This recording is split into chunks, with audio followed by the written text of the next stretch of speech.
Good morning students. आज मैं आपको आपका हिंदी फर्स्ट से चैप्टर 3 पंच परमेश्वर पढ़ाने जा रही हूँ। इस कहानी में ये जो आपकी कहानी है पंच परमेश्वर, इसमें दो दोस्तों की कहानी है जिन्होंने एक दूसरे के लिए मित्रता के ऊपर न्याय किया, है ना। उन्होंने साबित कर दिखाया कि न्याय के मंदिर में, यानी जो न्याय का मंदिर होता है जहाँ पर हमें न्याय मिलता है, वो सदा सत्य, वहाँ पर सदा सत्य की ही जीत होती है। ठीक है, तो आइए पढ़ते हैं इस पाठ को। पंच परमेश्वर, पाठ का नाम है पंच परमेश्वर। जुम्मन शेख और अलगू चौधरी में गाढ़ी मित्रता थी। यानी कि जुम्मन शेख और अलगू चौधरी दोनों, दो नाम हैं आपके, एक जुम्मन एक अलगू, है ना। दोनों में बहुत अच्छी फ्रेंडशिप थी, दोनों अच्छे दोस्त थे।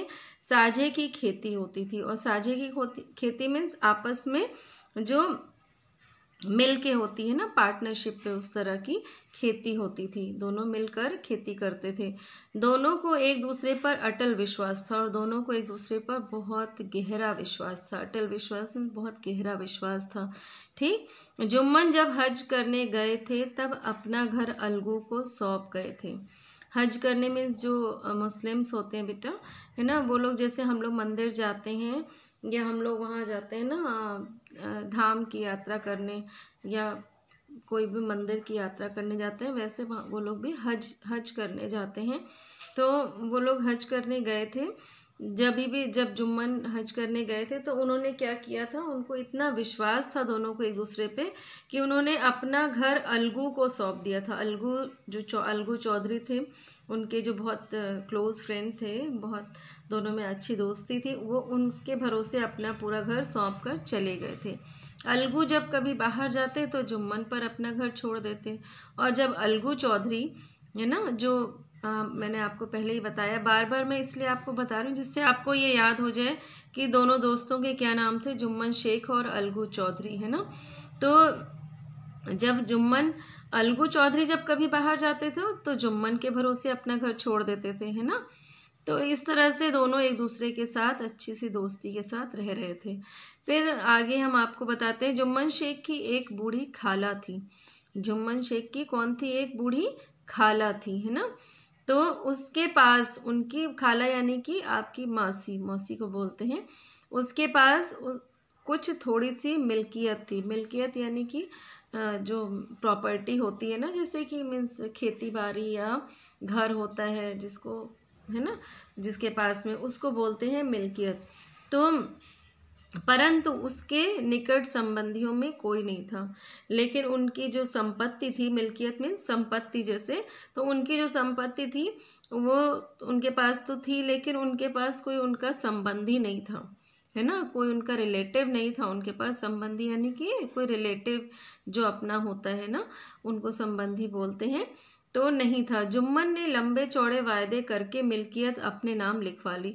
और जुम्मन ने क्या किया, उनसे अच्छे अच्छे प्रॉमिस करके, अच्छे अच्छे वादे करके कि मैं आपका ध्यान रखूंगा, या आप मेरे पास रहेंगी, या बहुत सारी बातें इस तरह से करके उनकी जो मिल्कियत थी, उनकी संपत्ति थी, वो अपने नाम लिखवा ली थी।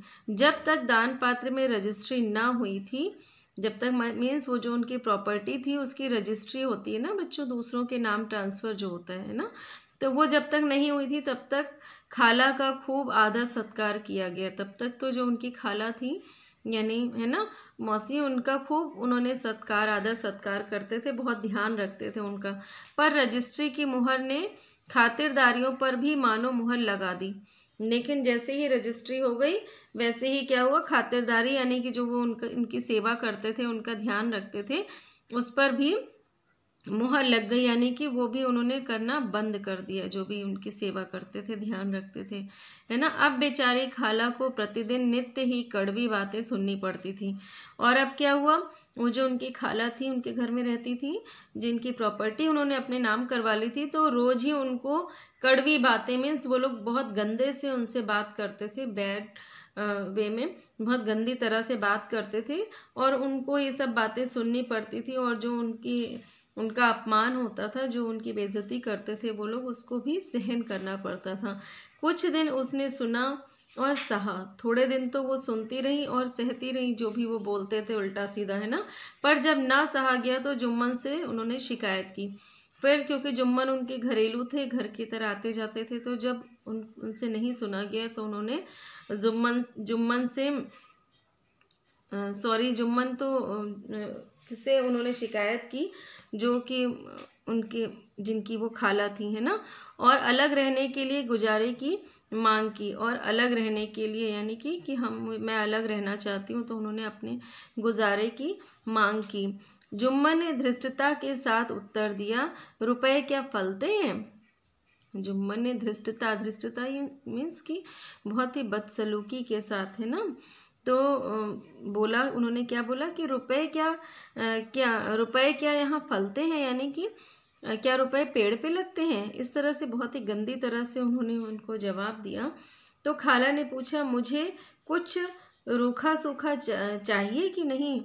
उन्होंने भी गुस्से में बोला कि रूखा सूखा मीन्स कि मुझे भी तो कुछ अपने लिए कुछ पैसे चाहिए कि मैं अपने लिए कुछ ले सकूं या खा सकूं, या बहुत सारी ज़रूरतें होती हैं उनके लिए।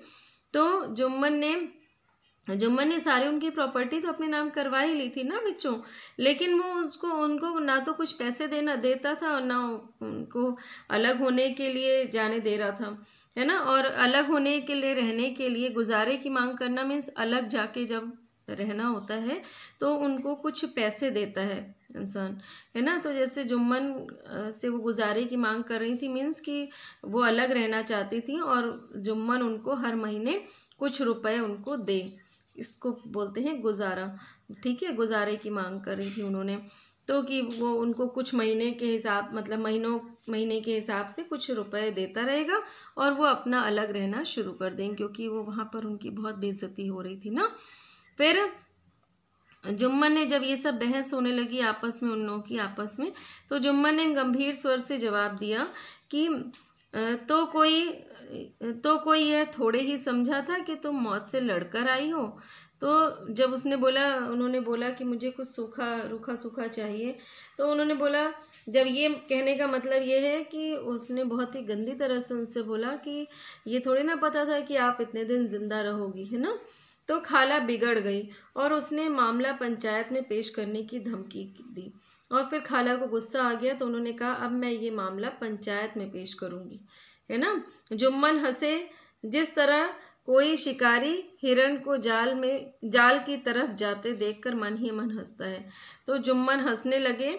क्यों? क्योंकि उनको लगा कि क्या लगा उनको कि वे बोले, हाँ ज़रूर पंचायत करा लो, फैसला हो जाए। मुझे भी रात दिन की खटपट पसंद नहीं है।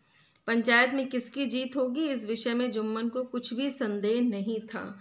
मीन्स उन्होंने इसलिए हंस के बोला कि हाँ जाओ पंचायत करा लो, क्योंकि वे जानते थे कि पंचायत के जो लोग हैं वो भी उनके फेवर में ही बात करेंगे, है ना। उनको ऐसा लगता था, ये बात वो जानते थे।